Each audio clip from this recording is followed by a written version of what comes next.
വിശദമായ വാർത്തയിലേക്ക് വരുമ്പോൾ പാലക്കാട് മത്സരിക്കാൻ കെ സുരേന്ദ്രൻ. ബിജെപിക്ക് കാര്യമായ വേരോട്ടമുള്ള പാലക്കാട്ടെ നിലവിലെ അവസ്ഥ മുതലാക്കാമെന്നതാണ് പാർട്ടി തീരുമാനം. പാലക്കാട് ഉപതെരഞ്ഞെടുപ്പിൽ UDFന് 18,000 വോട്ടിന്റെ റെക്കോർഡ് ഭൂരിപക്ഷമുണ്ടായെങ്കിലും അതിന് MLA രാഹുൽ മാങ്കൂട്ടത്തിനെതിരായ ലൈംഗിക ആരോപണങ്ങൾ കാരണം ഇടിവ് തട്ടിയിട്ടുണ്ടെന്നാണ് BJP സംസ്ഥാന നേതൃത്വത്തിന്റെ വിലയിരുത്തൽ. അതുകൊണ്ട് മികച്ച സ്ഥാനാർത്ഥിയെ തന്നെ പാലക്കാട് മണ്ഡലത്തിൽ വരുന്ന നിയമസഭാ തെരഞ്ഞെടുപ്പിൽ മത്സരിപ്പിക്കണമെന്നാണ് പാർട്ടിയുടെ ആലോചന. സംസ്ഥാന നേതാക്കളിൽ രാജീവ് ചന്ദ്രശേഖർ നേമത്തും ശോഭാ സുരേന്ദ്രൻ കായംകുളത്തും മത്സരിച്ചേക്കും. പാലക്കാട് മുൻപ് ശോഭയെ മത്സരിപ്പിച്ചുവെങ്കിലും പാർട്ടിക്കുള്ളിലെ പോര് കാരണം വിജയം അടുത്തെത്തിയെങ്കിലും ഫലമുണ്ടായില്ല.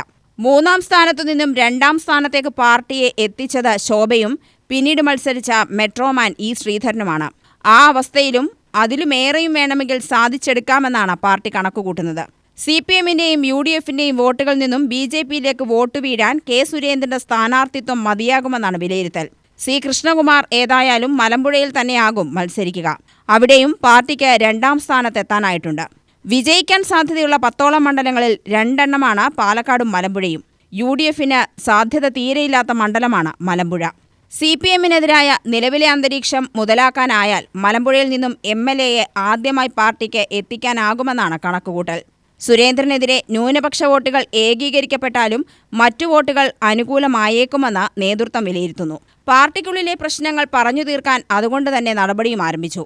കൃഷ്ണകുമാർ വിരുദ്ധപക്ഷത്തുള്ള P. സ്മിതേഷിനെ നഗരസഭാ ചെയർമാനാക്കിയതും ഇത് മുൻകൂട്ടി കണ്ടായിരുന്നു.